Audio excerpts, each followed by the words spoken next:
하나님 말씀은 빌립보서 4장 4절부터 7절까지 보시겠습니다.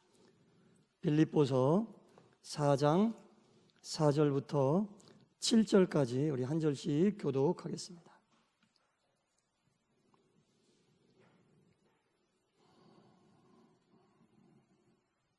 교독하겠습니다. 주 안에서 항상 기뻐하라. 내가 다시 말하노니 기뻐하라.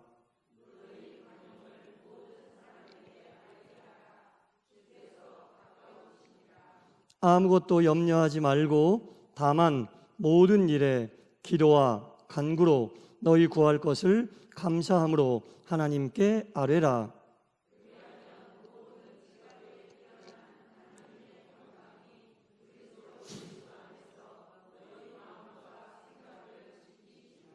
아멘. 할렐루야. 아멘. 오늘도 수요예배 나오신 여러분 모두를 환영하고 축복합니다. 아멘.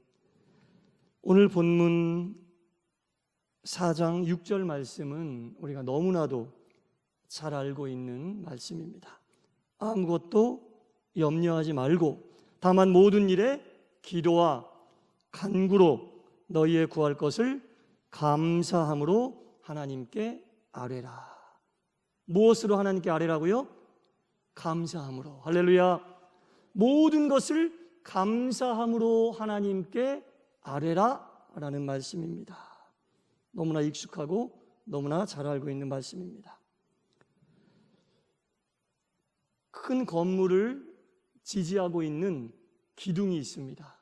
큰 건물을 지지하고 있는 기둥이 있는데 말씀에도 여러 구절의 말씀이 있지만 그 모든 말씀을 받쳐주고 있는 기둥이 되는, 중심이 되는 말씀이 있는데 오늘 본문인 4절부터 7절 말씀까지 중에 기둥의 말씀은 5절 말씀입니다. 5절의 끝부분, 주께서 가까우시니라. 주께서 가까우시니라 라는 말씀입니다. 주께서 가까우시리라 하는 말씀은 재림하실 주님을 이야기하는 겁니다. 다시 오실 주님을 이야기하는 겁니다. 다시 오실 주님께서 머지않아 우리에게 오신다라는 것을 늘 인식하고 살아야 한다라는 그런 말씀입니다. 이 재림이라는 것은 언제인지 모르잖아요. 어느 날 하나님의 때가 이르면 그때에 주님이 우리에게 다시 오실 것이다 라는 게 재림인데 이 재림을 거꾸로 하면 뭡니까? 임재가 되는 거예요. 임재. 림재가 아니라 임재입니다. 임재라는 것은 무언가 재림이 어느 날 갑자기 우리에게 오시는 것이 재림이라면 임재는 매일매일 우리와 함께 하시는 것이 임재입니다. 그러니 주께서 가까우시느니라의 이 뜻은 다시 오실 주님, 재림의 주님의 뜻도 있지만 매일매일 우리와 함께 하시는 임재의 주님이란 뜻도 있는 거예요. 그래서 재림 그러면 뭐 어떤 이단에서 이야기하는 것처럼 정확한 날짜와 정확한 장소를 알아서 그 날짜와 그 장소의 모든 것을 집중해서 그날만을 바라고 원하고 기대하고 기다리고 있는 것이 아니라 재림의 날은 오직 주님만이 알고 계시는데 그럼 그때까지 우리는 뭐 해야 되느냐? 임재의 주님과 동행하는 삶을 살아야 할 줄 믿습니다. 그것이 바로 이 속에 담겨있는 뜻이에요. 주께서 가까이 오신다는 얘기는 주께서 가까이 오실 날이 가까이 왔다는 뜻도 있지만 그 전에 매일매일 우리와 함께하고 동행하시는 임재의 주님과 함께해야 한다라는 그런 뜻도 담겨 있는 겁니다. 그러니까 우리가 특정 날짜, 특정 장소, 어떤 때를 간절히 기다리고 사모하면서 그때는 주님밖에 모르는데 그때의 모든 것을 집중하는 것이 아니라 그 집중하는 힘과 능력을 매일매일 우리와 함께 하시는 임재의 주님과 동행하고 있음을 깨닫고 매일매일 우리에게 주어진 날들에 최선을 다하는 삶을 사는 것이 주께서 우리에게 가까우시느니라의 말씀에 충실한 삶을 살게 된다는 겁니다. 우리의 삶 속에 매일매일 임재하시는 주님의 역사가 나타나는 줄 믿습니다. 그게 살아 움직이는 신앙이에요, 여러분. 날마다 숨쉬는 순간마다 우리와 함께 하시는, 우리에게 임재하시는 주님과 동행하는 삶이 바로 그런 삶이라는 겁니다. 주께서 가까우시느니라. 영어 성경에 보면 NIV 성경에 The Lord is near거든요. 이 near라고 하는 뜻은 가깝다, 근처에 있다, 그런 뜻이거든요. 주께서 오실 날이 가까이 오고 있다는 뜻도 있지만 이미 주께서 우리와 함께하고 계신다라는 뜻도 있는 거예요. 이미 우리 가운데 임재하고 계신다라는 뜻도 있는 겁니다. 그러니까 성경에 나와 있는 주께서 가까이 오시느니라, 주께서 오실 날이 가까이 오시느니라는 것은 확실한 종말 신앙을 이야기하는 건데, 이미 나와 함께 임재하고 계시는 주님을 모시는 그 심정으로 그날을 기다리는 것이 올바른 종말 신앙이다라는 겁니다. 이 5절 말씀에 주께서 가까우시느니라가 제가 기둥이 되는 말씀이라고 말씀드렸죠. 4절부터 7절을 읽는데 이 기둥이 되는 말씀을 첨가해서 읽으면 확실히 이 오늘 본문이 어떤 말씀인지 정확하게 알게 되는 거예요. 보세요. 4절부터 보면 주 안에서 항상 기뻐하라, 주께서 가까우시느니라. 내가 다시 말하노니 기뻐하라, 주께서 가까이 오시느니라. 너희의 관용을 모든 사람에게 알게 하라, 주께서 가까이 오시느니라. 아무것도 염려하지 말고 다만 모든 일에 기도와 간구로 너희 구할 것을 감사함으로 하나님께 아뢰라, 주께서 가까이 오시느니라. 주께서 가까이 오시느니라를 이 말씀 속에, 기둥이 되는 말씀 속에 다 집어넣으면 이 말씀이 정확하게 이해가 되는 거예요. 주께서 오실 날이 얼마 남지 않았으니, 주께서 이미 우리 가운데 임재하고 계시니 우리가 어떻게 해야 할지를 정확하게 알려주고 있는 바울의 권면이라는 겁니다. 그렇다면 이 주께서 가까이 오시느니라, 주께서 이미 함께 임재하고 계시느니라 라는 이 말씀이 기둥이 말씀이 되고 왜 중요한 뜻을 가지고 있는 말씀인가? 이 말씀을 우리가 주께서 가까이 오신다는 것을 마음속에 품고 이미 우리 가운데 임재하고 계신다는 주님을 인정하고 주와 함께 동행하는 삶을 살면 우리의 삶의 태도가 변하게 돼요. 주님께서 나와 함께하고 계시고 이미 내 속에 들어와 계시고 임재하고 계신다는 것을 인지하고 사는 사람과 그렇지 않은 사람과는 하늘과 땅 차이의 삶의 태도가 나타나게 된다는 겁니다.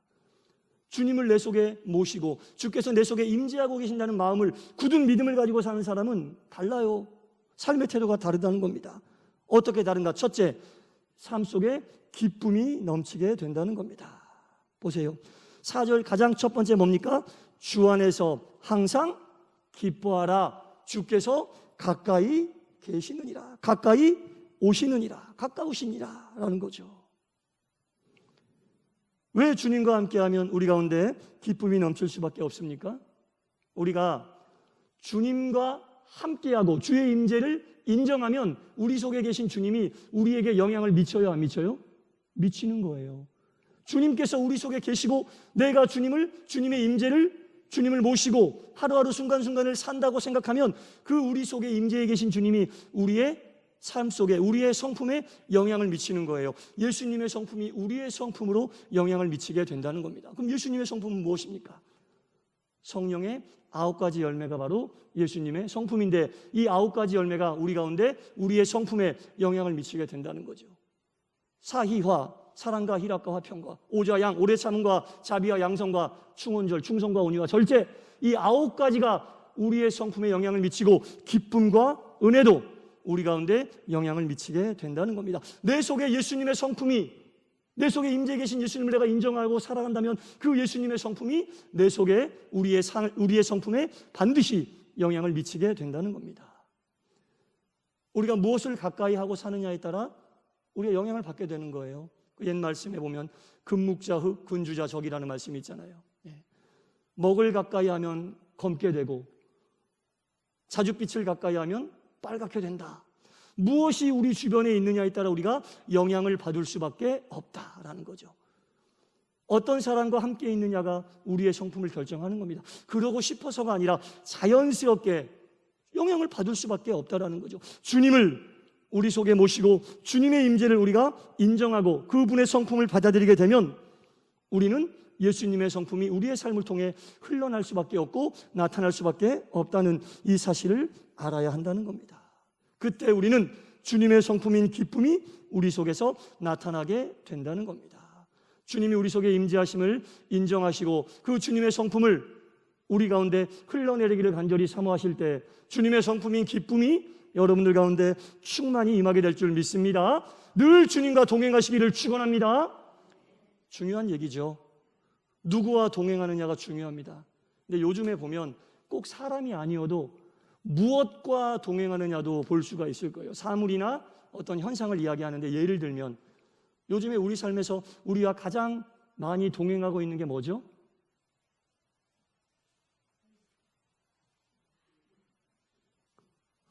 이게 가장 우리의 삶에서 우리가 많이 동행합니다. 일주일 내내 핸드폰과 동행하는 거예요. 일주일 내내 뉴스를 보고, 일주일 내내 핸드폰과 일주일 내내 그 뉴스가 우리 가운데, 우리가 온전히 동행하는 삶을 살 때 그 핸드폰을 통해 우리가 뉴스도 보고, 그런데 뉴스를 보면 참 좋은 소식, 좋은 이야기도 있지만 그거보다 안 좋은 소식, 안타까운 이야기들이 훨씬 더 많은 것을 우리가 알 수 있습니다. 그래서 우리가 그 안 좋은 소식을 접하는 그 핸드폰과 함께 우리가 동행할 것인가, 우리 주님과 동행할 것인가, 어느 쪽에 더 많은 시간을 두고 우리가 살아야 할 것인가를 판단하고 결정해야 된다는 거예요. 그렇다고 해서 우리가 뭐 뉴스를 알 필요 없다, 그런 얘기는 아니고, 그러니까 어떤 그 기독교 철학자는 이런 말을 했습니다. 그리스도인들이 뉴스를 볼 때마다 그 본 뉴스에 대하여 반드시 기도해야 한다라는 겁니다. 예. 아까 권사님 기도 속에서도 있었지만 우크라이나의 전쟁, 뉴스를 통해서 매일매일 소식이 업데이트 되잖아요. 그 업데이트 되면 그냥 보고 안타까워하고만 마는 게 아니라 그것을 위해 기도하고 하나님의 임재와 도우심이 그 속에 임하기를 사모하는 그런 자세가 우리 가운데 필요하다는 겁니다. 그래서 우리가 무엇과 동행하느냐가 우리의 삶에 큰 영향을 끼치고 우리는 영향을 받을 수밖에 없다는 겁니다. 주께서 가까우시느니라. 우리의 삶에 주님을 임재하면 주님의 기쁨이 우리의 삶에 충만히 임하게 된다라는 것이 첫 번째고, 두 번째는 주님을 가까이 하게 되면 우리의 마음이 넓어지게 된다라는 겁니다. 보니까 오늘 6절 처음에 너희 관용을 모든 사람에게 알게 하라. 주께서 가까우시니라 라는 겁니다. 모든 너희의 관용을 많은 사람들에게 알게 하라라는 겁니다. 주께서 가까우십니다. 주님이 오실 날이 가까이 오고 있다. 너희의 관용을 모든 사람들에게 베풀어라 라는 겁니다. 주께서 오실 날이 가까이 온다는 얘기는 뭡니까? 이제 곧 이 세상에 종말, 마무리가 온다는 얘기죠. 또 내 쪽에서 보면 뭐예요? 내가 주님께로 가까이 날 날이 하루하루 다가오고 있다는 그런 얘기입니다. 아이고 2000년, 3000년이 지났는데 아직도 주님이 안 오셨는데 내가 살아가게 될 이 100년 안에 오시겠어? 안 오실 수도 있지만 주님이 안 오시면 내가 가요. 둘 중에 하나예요. 주님이 오셔서 역사적인 종말이 있든지 나의 개인적인 종말이 있든지 반드시 나는 종말이라고 하는 현상을 맞이할 수밖에 없다라는 겁니다. 이런 종말을 인식하고 살 때 주님이 우리에게 오시는 역사적인 종말이 있든 아니면 그날이 오기 전에 내가 개인적인 종말을 맞이하든 종말은 반드시 올 수밖에 없는 것이기 때문에 이 종말을 인지하고 사는 사람은 하루하루 살면서 그 한순간 한순간이 너무나 귀할 수밖에 없고 아까울 수밖에 없죠. 그러면 우리가 관용을 베푸는 삶을 살 수밖에 없다는 겁니다. 주구장창 1000년, 만년 살 것이 아니라 역사적인 종말이 오건 내 개인적인 종말이 오건 종말이 오면 우리가 제한된 시간을 사는 거잖아요. 그러니 우리에게 주어진 시간들이 얼마나 새롭고 얼마나 아깝고 얼마나 귀하게 느껴지겠습니까? 종말 신앙을 가지고 사는 사람은 이 시간들을 쪼개고 아끼고 귀하고 아름답게 쓸 수밖에 없다는 거예요. 그래서 진실한 종말 신앙, 참 종말 신앙은 나에게 주어진 시간, 역사적인 종말이 오건 개인적인 종말이 오건 우리는 종말에서 벗어날 수 없으니 이 종말이 올 때까지 나에게 주어진 시간을 아름답게 사용해야 할 것이다. 주께서 오실 날이 임하기 전에 어떠한 종말이든 종말이 오기 전에 나에게 주어진 시간을 관용을 베풀면서 살 수밖에 없다라는 것을 인지하고 살 수밖에 없다는 겁니다. 어떤 유명한 산악인에게 기자들이 질문을 한 거죠. 이분은 세계에서 가장 높은 히말라야도 굉장히 많이 올라가고 아주 유명한 산악인인데 목숨을 걸고 그 산에 올라가는 게 사실 저도 잘 이해가 안 되거든요. 목숨을 걸고 그 산에 올라가는 게 개인적으로는 이해가 안 되지만 이 기자도 이해가 안 됐던 거죠. 물어본 거죠. 왜 이렇게 위험하고 히말라야를 여러 번 올라갔지만 그때마다 죽을 뻔한 고비도 많이 넘기신 걸로 알고 있는데 왜 또 히말라야에 올라가려고 하십니까? 왜 목숨을 걸고 그 위험한 일을 하시려고 합니까? 라고 이야기하자 이 산악인이 이렇게 대답했습니다. 산을 오르다 보면 정말 생명이 왔다 갔다 하는 절체절명의 위기의 순간을 맞이하게 됩니다. 그때마다 저는 생각을 합니다. 나에게 주어진 이 시간들, 내가 이 위기를 넘기고 나에게 삶이라고 하는 시간이 다시 한번 허락이 된다면, 이 위기를 넘기고 시간이 나에게 또 주어진다면 너무나 그 시간이 아까워서 내가 집착하고 있던 것들, 내가 미워했던 것들, 내가 불편해했던 것들을 표출하면서 살기에는 그 시간이 너무너무나 아깝다. 이제 나에게 시간이 이 위기를 극복하고 또 만약에 주어지게 된다면 넓은 마음으로, 관용의 마음으로 살아야겠다는 다짐이 늘 생긴다는 거예요. 그래서 또 한 번 산에 올라갈 때마다 그 위기를 당하면 내가 이전에 그렇게 살았던 것들을 되돌아보게 되고 다시 한번 내가 관용을 베풀면서 살아야겠다는 생각이 계속 든다는 겁니다. 참 일리가 있는 얘기죠. 목숨이 왔다 갔다 하는 것을 느껴야만 우리에게 주어진 시간이 얼마나 귀하고 얼마나 아름답고 어떻게 값어치 있게 살아야 할지를 생각하게 해주는 시간이거든요. 믿음이 없는 사람들에게 이런 것들은 참 의미를 되찾게 하는 그런 시간인 것 같은데, 믿음이 있는 우리들에게는 어떠한 마음이 있어야 되겠는가? 그렇죠? 믿음이 있는 우리들에게는 어떠한 마음이 있어야겠는가? 고린도전서 15장 31절에 바울이 뭐라고 그랬습니까? 나는 날마다 사노라 죽노라. 나는 날마다 죽노라. 이 산악인이 등반을 하다가 목숨이 왔다 갔다 하는 위기의 순간을 맞아 이때 내가 죽을지도 모른다는 그 심정으로 내가 이 위기를 넘기고 살아난다면 나에게 주어진 시간을 정말 값어치 있게 보낼 텐데, 정말 집착하지 않고 욕심 부리지 않고 은혜롭게 보낼 텐데를 생각하는 것처럼 바울은 산에 올라가진 않았지만 믿음으로 매일매일 나는 죽노라. 내가 집착했던 것들에 대해서 죽노라. 내가 원망했던 것들에 대해서 죽노라. 내가 욕심 부렸던 것들에 대해서 죽노라. 산에 올라가진 않지만 믿음으로 매일매일 자기를 죽노라라고 고백했다는 겁니다. 그래서 우리가 주님께서 우리에게 가까이 오시고 내 마음에 주님의 임재를 우리가 인정하고 사는 사람이라면 매일매일 우리가 죽고 관용을 베푸는 삶을 살 수밖에 없다라는 겁니다. 주께서 가까이 오시느니라. 이 세 번째 우리의 삶의 변화는 염려와 근심이 없어진다라는 겁니다. 염려와 근심이 없어지는 삶을 산다. 유명한 9절 6절, 아무것도 염려하지 말고 다만 모든 일에 기도와 간구로 너희 구할 것을 감사함으로 하나님께 아뢰라. 주께서 가까이 오시느니라. 주께서 가까이 오시느니라. 아무것도 염려하지 말아라. 주께서 가까이 오신다. 우리가 주님을 가까이 하지 않으면, 거꾸로 이 말씀을 보면요, 주님을 가까이 하지 않으면 모든 것이 염려가 될 수밖에 없다는 거죠. 주님을 가까이 하지 않으면 모든 것이 염려가 될 수밖에 없다는 겁니다. 염려라는 것은 우리의 신앙의 틈을 얘기하는 거예요. 간격을 얘기하는 거예요.